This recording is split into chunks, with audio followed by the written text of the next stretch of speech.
কোরবানির ঈদকে সামনে রেখে মানিকগঞ্জে জমে উঠেছে মশলার বাজার। বিস্তারিত জানাচ্ছেন সহকর্মী আবিদ হাসান। আমি এখন আছি মানিকগঞ্জ জেলার পৌরসভা এলাকার দুধ বাজারে।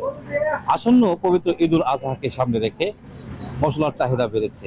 গত সপ্তাহের তুলনায় এই সপ্তাহে দাম না বাড়লেও বিক্রি বেড়েছে দ্বিগুণ।